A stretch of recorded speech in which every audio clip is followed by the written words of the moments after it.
We conclude today our 7-week series entitled just that, The Hard Way. And as I mentioned, while we were praying the Lord's Prayer, this series takes you back to one of Jesus' most famous sermons, and certainly the sermon that he preached the most often, something called the Sermon on the Mount in the Gospel of Matthew, chapters 5, 6, and 7. And it gives all of us, no matter who you are, from someone who doesn't know a whole lot about Jesus or doesn't know a whole lot about this church thing, to people who have been in church their whole life, it gives you the chance to hear from Jesus himself. Not what somebody else is saying about Jesus, because too often there are layers that separate that person from Jesus himself. It gets all convoluted and fuzzy and foggy. And one of the things invariably that happens when you pay attention to what Jesus taught himself is you marvel at how different and how fresh and how challenging he sounds, even for people who have been Christians their entire life. And on occasion you're left thinking, that doesn't sound a lot like the Christianity that I grew up with, or even the Christianity that I've known as an adult. So during this series, we have placed ourselves like the audience there on the grassy slopes of that hill in northern Israel on the banks of the Lake of Galilee called the Sea of Galilee, and we have listened to Jesus preach. And the point of the sermon is wrapped up in one of the ways that Jesus kind of ties the whole thing together at the end, from which the series title takes its name, and it's these two verses toward the end of Matthew chapter 7. And Jesus is essentially in this message laying out two choices, what you saw the video extrapolate. You can do the things in your life and make the choices in your life and have the priorities in your life that everybody else around you does. They are the unquestioned and accepted ways of the culture and the people around you. And this is called the wide way. And Jesus says the guarantee there is it's going to take your life. It's going to very slowly sap your life away. And then he says, but I'm giving you an alternative. And it sounds hard, and it sounds strange, and it certainly sounds to be something that is exceedingly difficult for human beings to do. But it is the only way for you to actually live, to actually find life in any sense of that word. And here are some of the topics that he has laid out in the course of the Sermon on the Mount. Some of the ways he has talked about this choice between life and death, the hard way, and the wide way. You have to change your definition of who you think is blessed. These are called the Beatitudes. You get a chance to hear these again a little later in today's service. You have to decide who's going to be your measuring stick for how good you as a person are going to be. You have to decide as a person what you are going to seek and want most in your life. And there are many choices, but there's only one right one. You have to decide to live a life of spiritual anonymity or secrecy, because this is how God himself operates. And then last week we talked about the verses that lead Matthew chapter 7. You have to choose to lead a life that does not judge. And we went into great length about what that means. This is the hard way of Jesus. This is the only way to find life. I take you back to the Sermon on the Mount, and I want you to hear how it ends. This is the last week of our series. It is only appropriate for us to end it where Jesus ended it. And this is how Jesus ended the Sermon on the Mount. This is how he took all of those great ideas, this great contrast between the hard way and the wide way, between life and death. And he said, let me tie it all together in a nice bow for you. This is the story that he tells. Matthew chapter 7, verses 24 to 27. Therefore, everyone who hears these words of mine and puts them into practice. What words? The ones he's been preaching for 3 chapters. So, let me reread that. Therefore, everyone who hears the Sermon on the Mount and puts it into practice is like a wise man who built his house on the rock.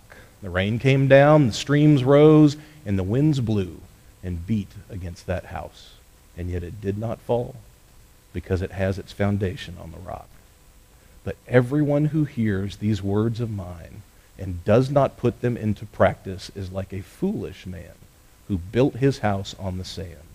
The rain came down, and the streams rose, and the wind blew and beat against that house, and it fell with a great crash. And that is the last thing Jesus says to the audience in the Sermon on the Mount. He stops speaking, sits down, and leaves after that story.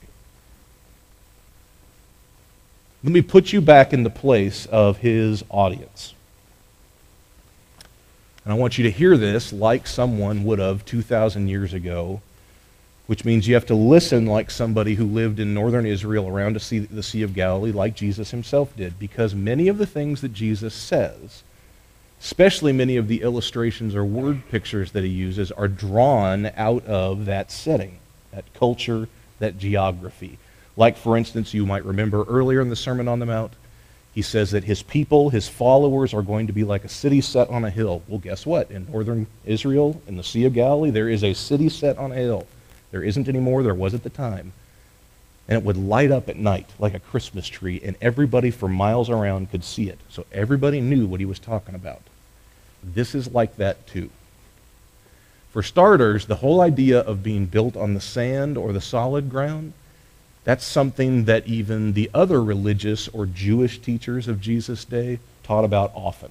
For example, this is somebody from around 100 AD, so a little after Jesus, but this is a Jewish teacher, and this is lifted from a sermon of his. He writes, "What is a person of good deeds who studies much of God's scripture to be compared to? He should be compared to someone who first lays stones and then bricks under his life. Because even when much water rises against him, it will not dislodge him." Same idea, right? So Jesus is not using a word picture unfamiliar to his audience. But even more to the point, the Sea of Galilee, remember what that looks like? Can you see that slide with the grassy knoll, the grassy hillside in your mind? Sea of Galilee is surrounded, not just the beach, but for, on occasion, a quarter to a half a mile around the Sea of Galilee. It's all sand. It's called alluvial sand. In the summertime, that sand hardens up because it's very dry in Israel in the summertime. So, if you went with a cut-rate builder for your home or your shop, that cut-rate builder would build your house on the hardened summertime alluvial sand. Now, if you didn't go with the cut-rate builder, he'd dig down about 10 feet, and he'd put the foundation of your house on the bedrock beneath the hardened sand. Because in the wintertime, it rains like cats and dogs in northern Israel. And what happens to hardened sand when it gets wet in the wintertime? Well, it gets damp and it gets moist and it begins to shift. And if your cut-rate builder built your storefront or your home on hardened sand, you could have as much as a 10-foot tilt in your home, which in effect lays it on its side. Can you see that? If the right side of your house drops 10 feet and the left side doesn't, you, my friend, have a major problem. And this happened all the time in Jesus' day. Jesus' audience would have seen in their mind's eye a very common construction choice that the Jewish people of northern Israel had to make every day, every week, every year. Will I build on the sand, or will I spend a little extra coin and dig down and build on the rock beneath it? What do you suppose? Oops, that's not right. Andy, did we lose it? Okay. That's right. You tell me when you get it back. Hand puppets. We can do that. Not a problem. But what do you suppose Jesus is driving at? So he tells this great and very culturally appropriate and even fairly gripping story at the end of this great sermon about that upon which you will build your life. And that's what he wants his audience then, and we as his audience now, to consider. What will you build your life upon? Well, he said there's a poor choice that you can make. You can build it upon sand. What's the definition of sand from the story? It's those things that, especially when the weather gets bad, can shift and can change. They are unstable by their nature. So, I'd like you to think, like his audience would have then, what are the things in your life or in our lives as 21st century Americans that qualify as unstable footing upon which to build your life? Your economic welfare is probably one. Meaning your job, meaning your ability to hold on to your current job. Meaning also, there we go, nice job, Andy.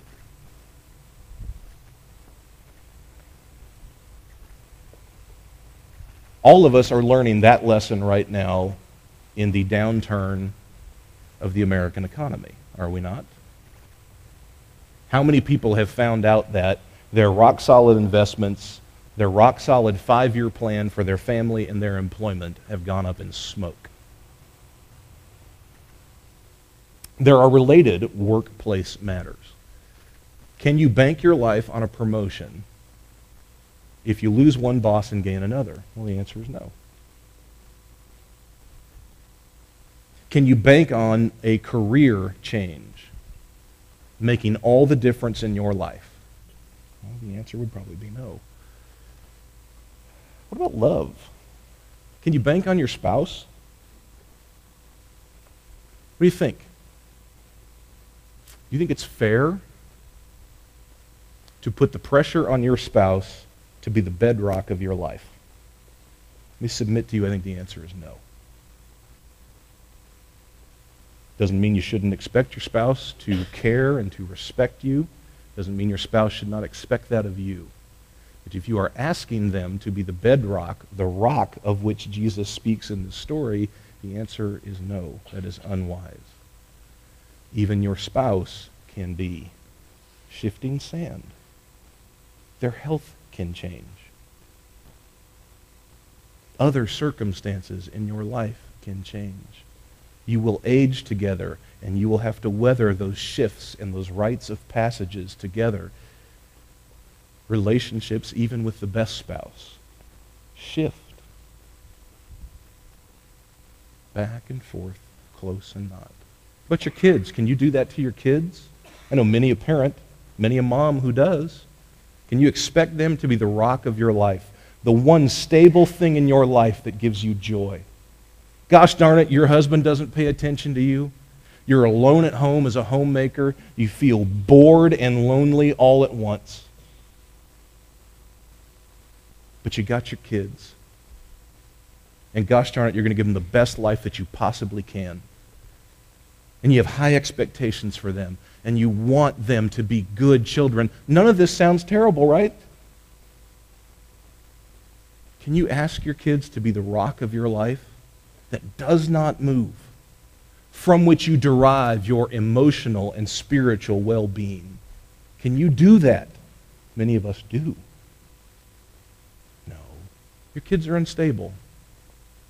The best kids in the room, which certainly aren't mine, you can't ask that. They're going to change. They're going to become teenagers. Good luck making a teenager the rock of your life. What about your health? See, things in your life may be going along swimmingly, and you got it all worked out. You've got a profession that hasn't been hit by the economic downturn. You have been able to live in a fairly nice house. You drive the kind of car that you want. You're able to vacation the way that you want. You have still a well-funded retirement plan.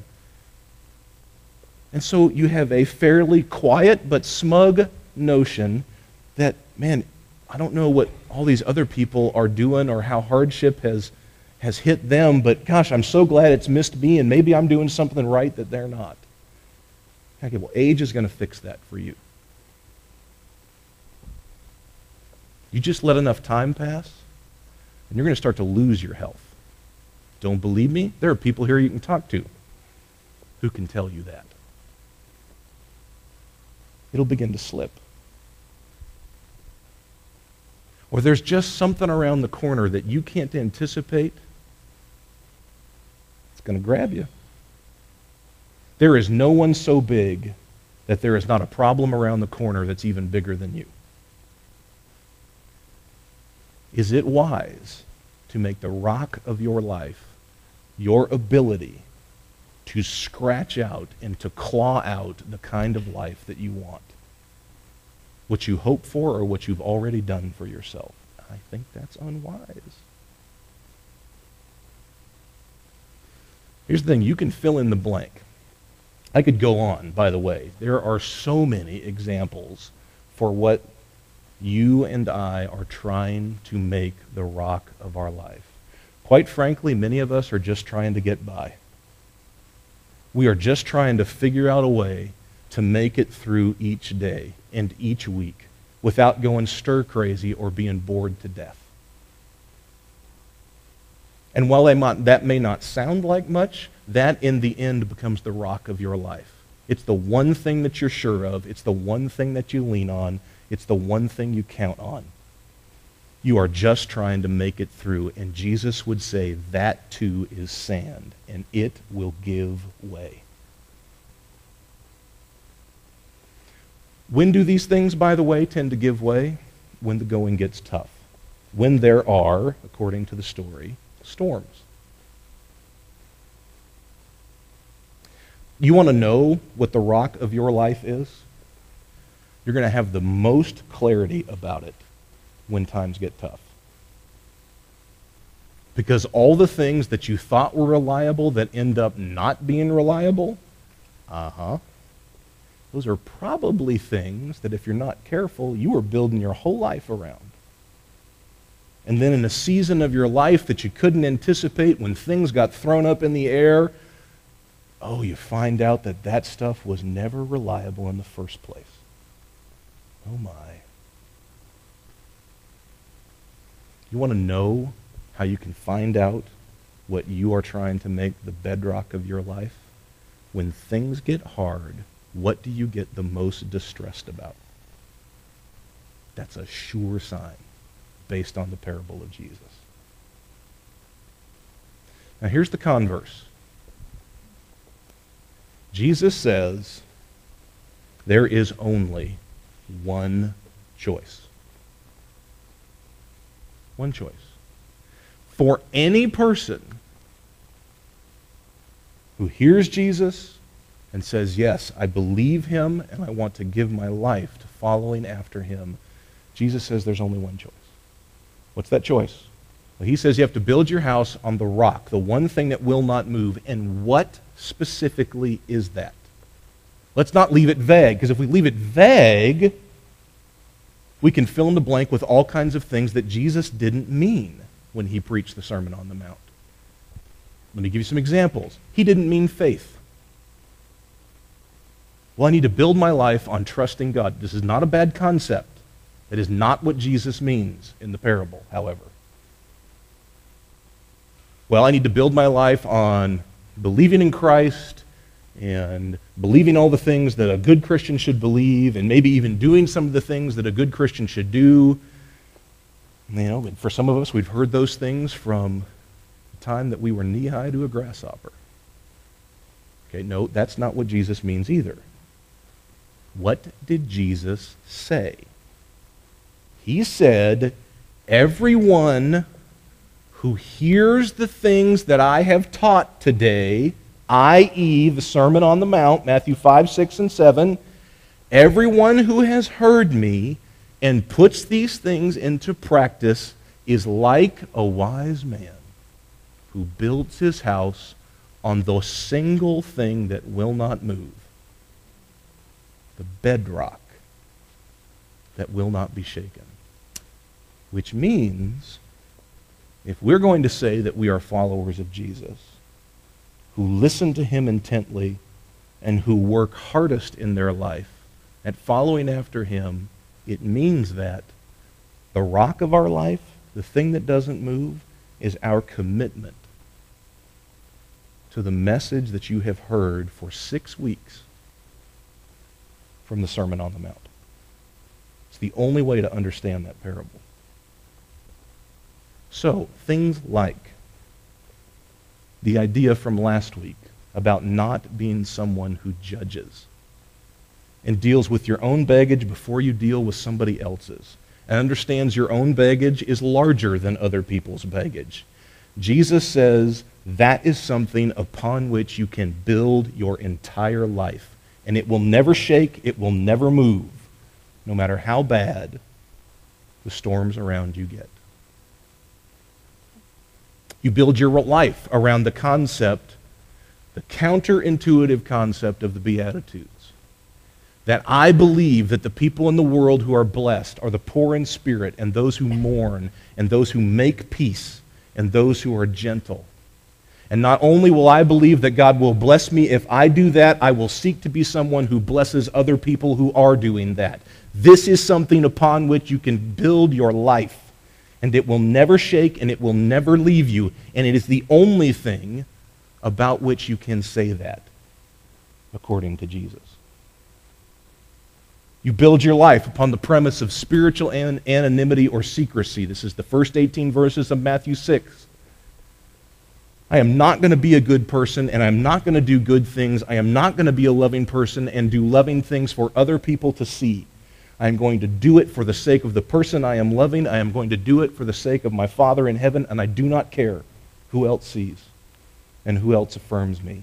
And Jesus says that simple idea is something you can build your entire life upon. You can build your family life on it. You can build your work life on it. You can build your entire life on an idea like that. And it will never leave you. It will never be unreliable. It will never be unstable. Jesus says, build your life on the ideas that he taught in the Sermon on the Mount. And he says it's the only choice you've got, because everything else is sand. And given enough water, given enough rain, given enough wind, they'll disappoint you. After Jesus preached the Sermon on the Mount, and after he finished it with that powerful story, this is how the audience was left. After talking about the two foundations and where you're going to build your life, it is said that when Jesus finished saying these things, the crowds were amazed at his teaching, because he taught as one who had authority and not like their own religious teachers. They felt like that. They were dumbfounded by Jesus. I would like you to imagine who was in that audience that day, because the breadth of the people represented in the audience that day represents the breadth of the people here this morning. There are people in that audience who were good Jewish people. They believed in God, and they were trying to be obedient to God with their entire life. And then Jesus shows up and says, let me point you in the right direction. Let me help you not build your life on sand and build it on the right principles that will be the only thing that lasts. And there are people like that here this morning.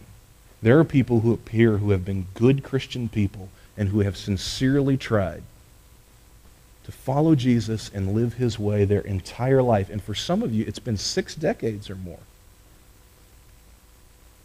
And we applaud that. But for Jesus, he speaks to you and says, let me make sure that you're pointed in precisely the right direction. Because there is so much static out there about what good Christians do and what good Christians don't do, what good Christians say and what good Christians don't say. Let's forget all that. Jesus says, I am giving to you the one rock upon which to build your life.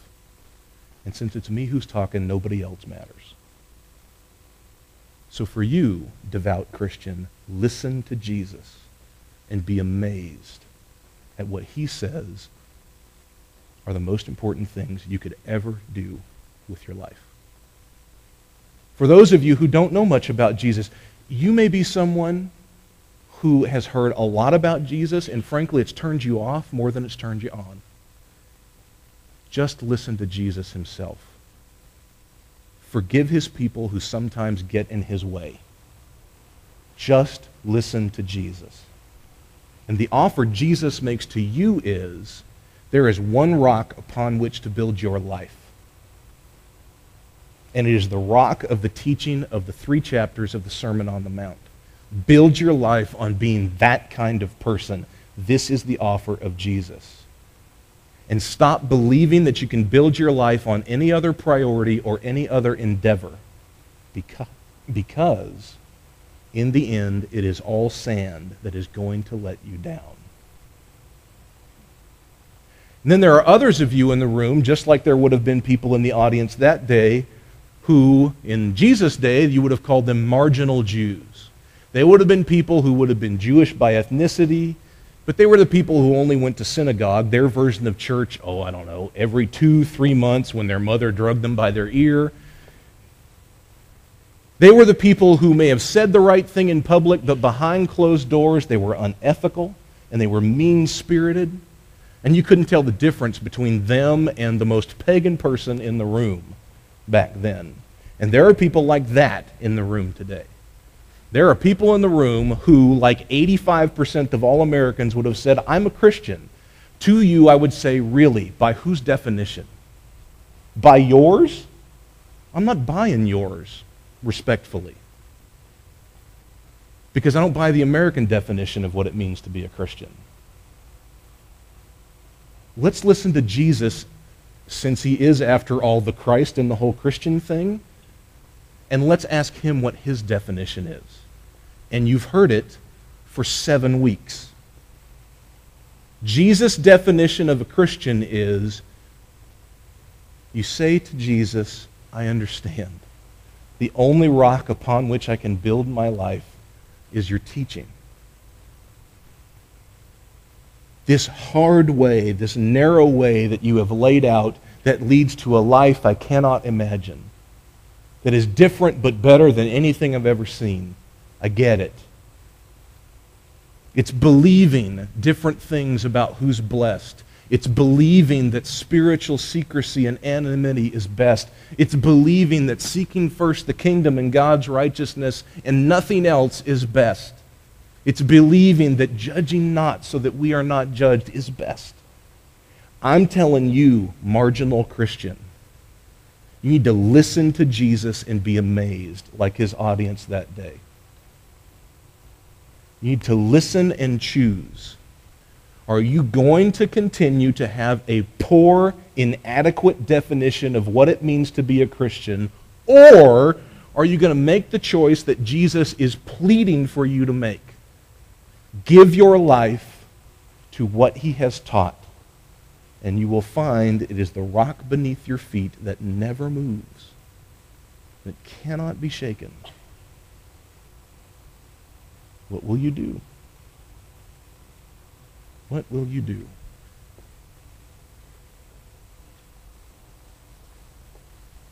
This parable, of course, has prompted all kinds of great literature, great poems, and, of course, great hymns.